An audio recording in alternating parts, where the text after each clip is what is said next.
Hi, good night. Welcome to Conversations with Rickford Burke. This is a late edition. I just wanted to do this live to respond to lunatic in Guyana called ANIL NANDLALL, a PPP racist who think that they can, intimidate black people or intimidate persons generally. Share this link. I'll be right back. Get into all your Guyanese groups. Share this link, and I'll be right back with my response to ANIL NANDLALL.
All right. So again, welcome to another late edition of Conversations with Rickford Burke. It's what just about 10:20, 10:39. I have a slight technical difficulty. I noticed that this broadcast is going out on one of my pages as private. We're trying to correct that, and as soon as we get it corrected, we will. Some of you will be able to see it. I'm getting a lot of messages that I cannot, that persons cannot see the broadcast. I'm not sure why, but I'm trying to work to correct that. But like I said earlier, I wanted to respond to ANIL NANDLALL, who we know is the installed Attorney General in Guyana. Tonight he was on his program on Muley Rule or whatever it is, on Ruly Mule, something to that effect, and made a series of libelous allegations against me. I just got off the phone with my attorneys, and I've instructed them to sue him. But I would respond to him as well. So keep sharing this link. I'll be right back so as soon as we sort this technical difficulty out.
So we've taken care of that technical difficulty. I thank my technical guys. I thought it was my coming from my end, but we got this fixed. All right, so listen. Sometime back in last year, around the time when we had the recount, and I was speaking out, and then NANDLALL attacked me. He thinks that he's the unruly mule from the PPP. And because he has this reputation of being a madman and an unruly mule and of being involved in all sorts of unsavory activities, people will be scared of him. But this Negro is not scared of ANIL NANDLALL. So I spoke out against him. And he got on his Facebook page and called me all sorts of names and said that in his autocratic, dictatorial, communist aurora, that Rickford Burke should be charged and indicted and brought back to Guyana, right? They want people who speak out to be brought back to Guyana so they could be killed. They could send the PPP death squads to kill people. You know, that's what the PPP does. That's what they did back in their government. In their government between 1998 and 2010. But this is a new era. This is the era when Moses' law reigns. ANIL NANDLALL. This Negro right here, this black man you see watching you right now, I'm not afraid of you. You can't do me anything. I'm not afraid of the killers in the PPP.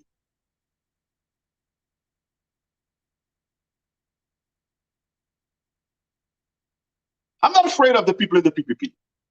You can't intimidate or threaten me. I'll threaten you back. I come from a generation of indomitable slaves and people who, when threatened, generations on the other side get threatened too. Generations. You claim to be smart. Read between the lines. Generations. Not just individuals. Generations. So he's upset because I responded to him since then. And I tell him, come and do it. Come and do it. Come and take me to your death squads and see what will happen. Guess somebody never responded to him like me. I'm not David Granger and NANDLALL. I don't believe in turning the cheeks and smile and say, hey, I believe in the rule of law. No, I'm not David Granger. And if you think you're a lunatic, there are methods of dealing with lunatic people like you. And I know how to deal with you. I just got off the phone with a federal government official to whom I provided that tape.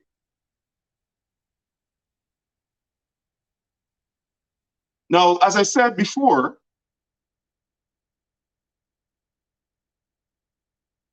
he thinks he can smear me. He thinks that, oh, we're going to destroy Rickford Burke by making up stuff about me and saying stuff. Well, buddy, I don't give a damn what you or anybody else in the PPP say about me.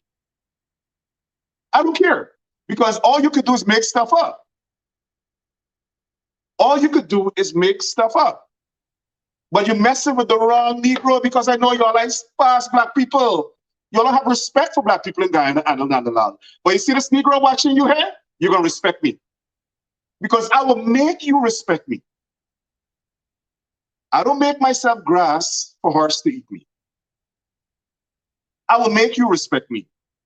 This black man here, who you think you could disrespect.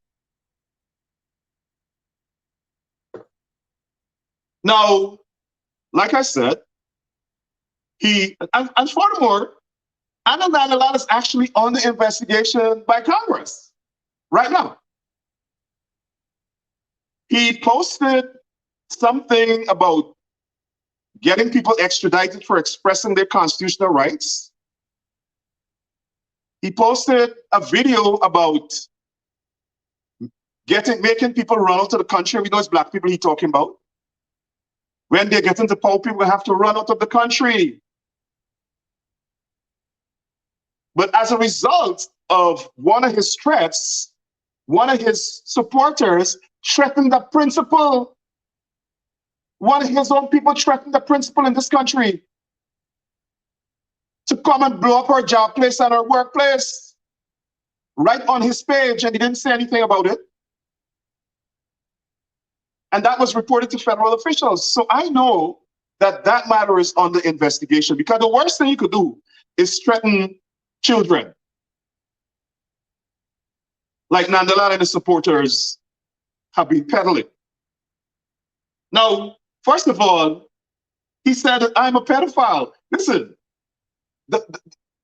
these guys from the PPP, right, believe that in order to silence black people, they have to criminalize them. It's straight out of the KKK playbook. He thinks that he's some elitist East Indian. Boy, please. You was just a regular person who nobody's scared of, at least not me. So in order for them to discredit black people in Guyana or around the world, they have to paint you as a pedophile. He said, I'm a pedophile, I rape or somebody. Prove it. Go and prove it, NANDLALL. So you'll get a chance to prove that in court. Maybe you think that I am you. Maybe NANDLALL thinks that I am him. If he's a pedophile or whatever it is, I don't even know if he got anything to be pedophile with his wind seeds. But he said, I'm a pedophile. Well, I could assure him that I neither attempted to do anything with his mother, sister, wife, cousin, auntie. No, NANDLALL, you're wrong. So I don't know where you got that from. And you can't smear me. You can't smear me. Look at your face and tell me, between you and I, who more look like a pervert? Look at your face. But he claimed that Chronicle published some story calling me a pedophile, and I sued Chronicle. And I couldn't come to Guyana. All right, so listen to this. First of all, Chronicle, I got a ticket when I was going back to President Obama's inauguration in 2012. I got a ticket. Somebody in the PUP, a lawyer who since then went to jail, leaked that I got a ticket to Kwame McCoy. That time he was working as Donald Ramatar's press liaison. And they doctored the court documents and put out a statement saying that I was arrested for identity theft. This time, I was the victim of identity theft. I was the victim of identity theft. My identification documents were stolen in an attempted carjacking, in which I was shot. Person who attempted it was shot back. Right, but my documents were stolen. So somebody was driving in my name and so on. So I got a ticket because of that. And Chronicle put the story and said, that's what they are. They think they could smear people. They published some story saying that I was charged for identity theft. I sued Chronicle and won. Chronicle paid me $10 million. It had nothing to do with what NANDLALL said. This is the man who is posing as the Attorney General of Guyana, who is coming live on social media to lie because he thinks he can lie to smear me or to smear black people. This nasty, dirty racist, NANDLALL, look at his face. Look at his face, that dirty racist. So he thinks that he could make up something, and anybody could Google it. Everybody go and Google right now. Go and Google right now. Rickford Burke lawsuit against Guyana Chronicle. And there goes NANDLALL's integrity and credibility. I could pull up the story right now.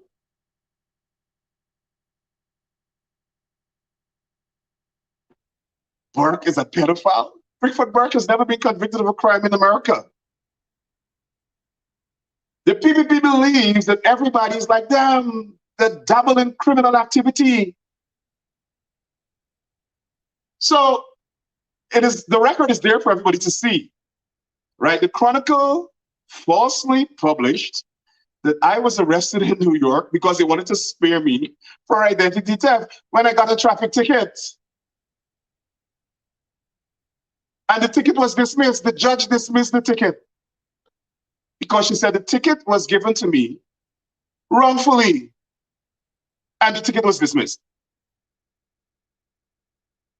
But, and if I remember the judge correctly, is Judge Pickett. But ANIL NANDLALL want to smear me, so he said I was a pedophile. You want to know who's a pedophile, ANIL NANDLALL? Your colleagues that you sit in the cabinet with. When you sit in the cabinet, look around your shoulder. The PPP is replete with pedophiles. He said, I am on some record in America as a pedophile. Let him provide the record, man. Provide it. Don't come on social media. The funny thing about it is that this man is posing as the Attorney General. He was installed as the Attorney General. And he is so pathologically mendacious. He has a mental illness. He has a mental illness. And that illness is founded in his mendacity. The man is mendacious, lie, dishonest, and he is the Attorney General. Everything that comes from his office is a lie. Everything. He has no credibility.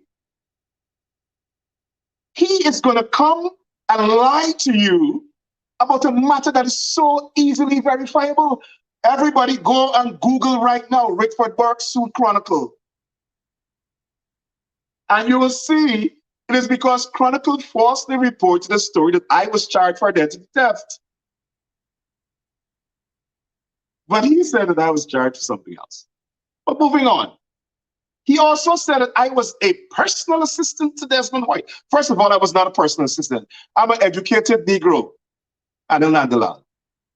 I was a special assistant and then advisor in my teenage years to the president of Guyana, Desmond White. I was 17 when I started to work for Desmond White. 17. And I was a special assistant. I wrote his speeches. I did his research. I drafted his letters. I know you guys are jealous about that. Y'all can't take brilliant, intelligent Black people. Well, this one is one.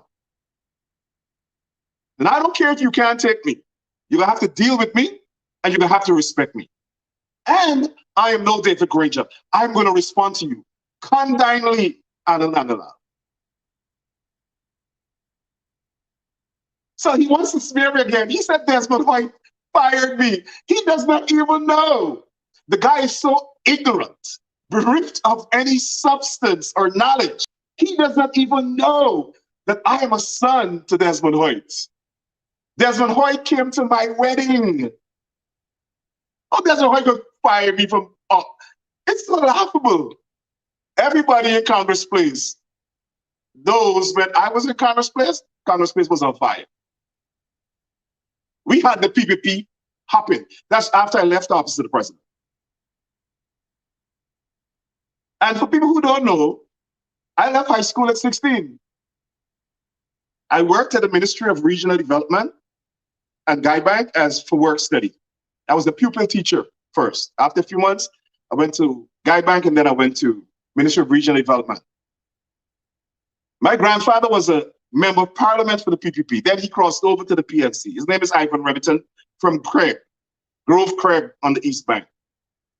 And I always wanted to be involved in public service. And so he asked me to go and apply for the work study and come to the Ministry of Regional Development.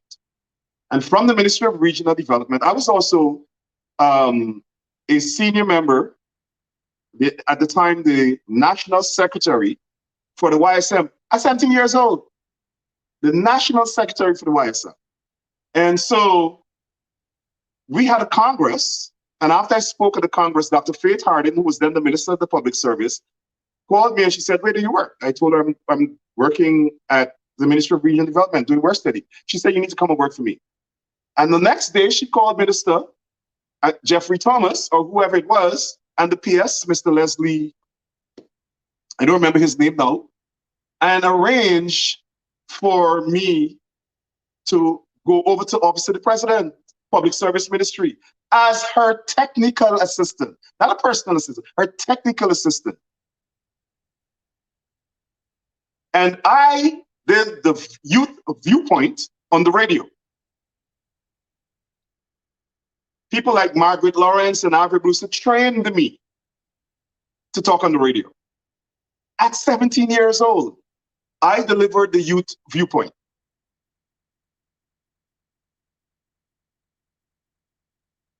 He said I was a fraud. Desmond Hoyt fired me.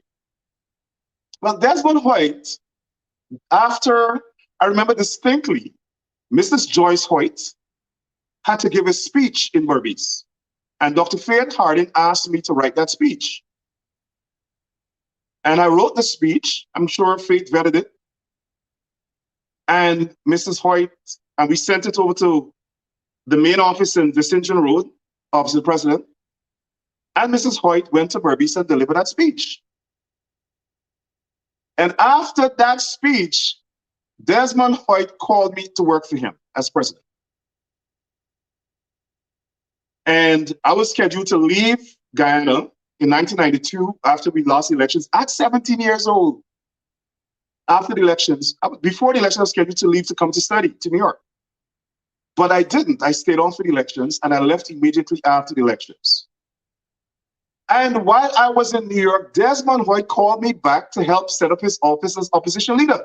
It is Rickford Burke that established Desmond Hoyt's office at Congress Place as opposition leader. And I stayed on there for a short while in 1993, and I left Guyana. I returned to Guyana several times since then. Myself and Sean Cambridge practically ran the campaign, the 1997 campaign. I was beside Desmond Hoyt when he signed the Hardmanston Accord. I'm the one that did the research. I'm the one who sat down with Dr. Cedric Grant and our wise elderly statesmen like Haslem Paris and discussed. I remember then Aubrey Norton was the general secretary of the PNC. I remember clearly after they installed Janet Jagan as president and the country became ungovernable, there was the CARICOM Heads of Government Summit in St. Lucia. And CARICOM invited two persons from Guyana to the Heads of Government Summit, Janet Jagan and Desmond Hoyt. And Aubrey accompanied Desmond Hoyt. And I remember clearly Janet Jagan going to the CARICOM Summit and lying, saying that Guyana was not under a state of emergency. And I remember getting the documents and sending them on to Desmond Hoyt and Aubrey Norton in St. Lucia to prove that she was a liar. So I don't know what he's talking about. As a matter of fact, when I was admitted to university here, it is Desmond Hoyt who wrote the recommendation. I wanted him to do that as a father to me. So NANDLALL doesn't know anything about me. He does not. He wants to make up stuff to discredit me, but he doesn't know what he's doing. He doesn't know the facts. He doesn't understand my relationship with Desmond Hoyt. It was Desmond Hoyt and Stanley Ming who came to my wedding when I got married in 2002, after I left Guyana. So he said Desmond Hoyt kicked me out of Congress Place. Everybody at Congress Place, everybody in the PNC now probably would be laughing. And he would be delighted. I'm sure Alan NANDLALL, as I give him a history of who Rickford Burke is, he would be shocked to know that it is Rickford Burke who brought people like Raphael Trotman and Walter Lawrence into the PNC. He doesn't know me. He doesn't know anything about me. But he also went on to say, the police is looking for me. Well, I want the police commissioner, Nigel Hoppy, who works with my father, or was a colleague of my father, who was a police officer, that you could send me a message at any time saying that you look for me. As a matter of fact, he said that I am wanted for fraud in Guyana. Release the police files. I am challenging ANIL NANDLALL to release these files. He said the police has files on me. Release them. Police can't get filed on me. I left Guyana since 17. I owe businessmen all over the place in Guyana. I left Guyana since 17. But that's what they do. That's why they wrote Reverend Delo Chan, the chaplain of the police force. And because he prayed that prayer, asking for God to wipe out corruption and thievery and bribery from the police force, they wrote him and told him he's now under criminal investigation. Just like they're now telling Paul Slow he's under criminal investigation because his commission did not appoint or promote their people in the police force. He's under criminal investigation. He's a fraud. And that's what they've done to Roxanne Myers and Kiko and Field and Mingo and all these other people. James Bond, my brother, Walter Lawrence, David Patterson. This nigga though, this Negro here, ANIL NANDLALL, it's going to be rough and tumble. You come to me. Come and deal with me. I am neither David Patterson nor Walter Lawrence nor any of those people. I know how to deal with racists. And imagine ANIL NANDLALL has the audacity to tell me that I'm a thief. I never thief nothing from my mother, his father, his sister, his brother. But ANIL NANDLALL calling people a thief. ANIL NANDLALL is the biggest thief in Guyana. As a matter of fact, he was charged by the Guyana police force for theft. His home was raided by the Guyana police force. ANIL NANDLALL is a lawyer who should be disbarred or at least suspended. He was charged criminally for stealing state assets. But he wants to project, he wants to flip because he thinks he could discredit black people. Every black person they have a problem with or the child is a criminal. ANIL NANDLALL, you're a thief. You were charged with theft. The Chief Justice examined the charges and refused to dismiss them because there was enough evidence for the charge. You went to the Court of Appeal and the Court of Appeal refused to dismiss them and ordered you to go and face trial. It is the DPP who dropped those charges, questionably, an act of corruption when you were installed as Attorney General. Why don't you go to court and prove your innocence? Why do you have to have the DPP drop your charges? Go and prove that you're not a thief. And then all of Guyana knows, everybody in Guyana knows. And I just confirmed with the police that you were on investigation in connection with the murder of Courtney Comewing. You calling me a thief? You have the repetition of Jack the Ripper, Mr. NANDLALL. You are Guyana's Jack the Ripper in high office. And you want to attack me. I'm a thief. I ain't thief none from your mother. So go and carry the news. You are the thief. You were charged with theft. You stole, allegedly, state assets. You took the government property and took it to your house. And the police had to recover it. In addition to that, some people believe that you're a domestic terrorist. You threatened, allegedly, to send gunmen to Kaitra News. They have you on record. You've never denied that is your voice. threatening to send gunmen. You can't send gunmen to me because whatever you sending will might just disappear or rebound or something.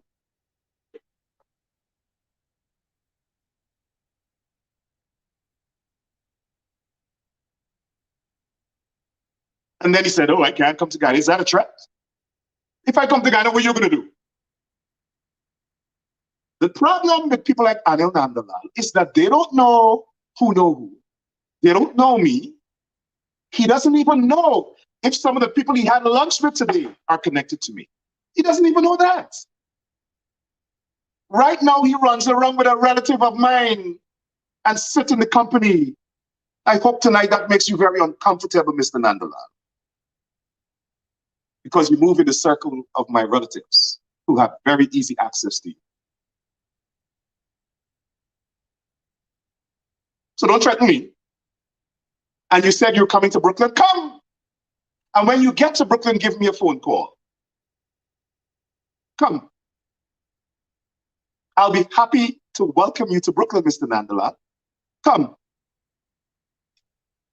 As I said before, this Negro here ain't frighten you. Your party's death squad murdered over 1,400 black men. You were investigated by the police in connection with the murder of Courtney Cummingway. And you're lucky you get away with it. Because I know where the investigation find. We know that the files disappear. And since you're talking about police files, why don't you release the police files? Since now that you have access to the government, you release the police files and you prove your innocence with regard to the death of Courtney Cummingway. Courtney Cummingway's family have accused you, ANIL NANDLALL, of threatening to kill him. And then he died. You prove your innocence. You prove you were not connected to it. You shameless racist. I'm not afraid of you. And you cannot threaten me or intimidate me. You can talk all you want. But as I said, this black man here, not scared of y'all. Not scared of you. Not scared of your PPP death squad. And I will continue to write whoever I want. Write the State Department, write the government, write everybody. I've already had meetings with my members of Congress about your dealings, about the police investigation with regard to your connection to the Cummingway murder. Why don't you tell the people that your bodyguard was arrested for the murder of Courtney Cummingway? Why don't you tell the people where your vehicle was when Cummingway was murdered? I saw that you issued a statement saying you were somewhere to marry. You certainly put yourself very close to the murder that happened at Grove. Any vehicle could very well drive easily to Tamari after being in Diamond.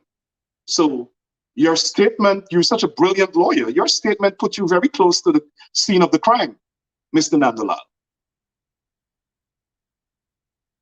So yes, I wrote the State Department and I wrote the Secretary of State. And I told him that you should be examined and sanctioned. And you can't do anything about that. You can't do anything about that. And as for you threaten me to come to Guyana, you come to New York. Since you bad, you come to New York and you come to Brooklyn. And when you come to Brooklyn, you do whatever you want. Because this Negro here ain't gonna blink. And I hope all the people in New York who believe that you committed the crimes that you've been accused of will pay you a visit when you come to New York on Rockaway Avenue on July 22nd. I noticed in the papers. I hope you'll be bold enough to engage them and prove your innocence to them. Prove your innocence to all these people who the PPP death squad murdered when you were in government. Prove your innocence to the Cummingway family. Prove your innocence to those police officers who investigated you and your bodyguard in connection with Comey murder. I'm not making anything up. It's all over the press. It's all over the press. So I will end by saying this to ANIL NANDLALL. You're a disgrace as Attorney General of Guyana. You have a checkered history. You have a sordid history. And you're posing as Attorney General. It is so shameful that Guyana has no standards, that a man with criminal charges before the courts can be installed as Attorney General. And then the DPP, acting as if she's in collusion, suddenly drop the criminal charges that the court authorized, that the court found credible, that the court said there was sufficient evidence, that the court ordered you to defend. You want to attack Rickford Burke? Go to the courts and prove your innocence. Don't hide behind the skirt of the DPP. Go and present the evidence and present a defense and prove your innocence, that you're not a thief. I close tonight by saying, come to Brooklyn and summon me and we'll have a discussion or whatever you want. I'm pretty sure it will be a good time. And like I said, he said, police got files. I mean, release the files. Release the police files on Rickford Burke. Release them. And also release the police files about the investigation of you in connection with the murder of Courtney Comey. That's all I wanted to say. More to come. Thank you guys for listening. I see so many thousands of you watching. Thanks a lot and have a good night, everybody.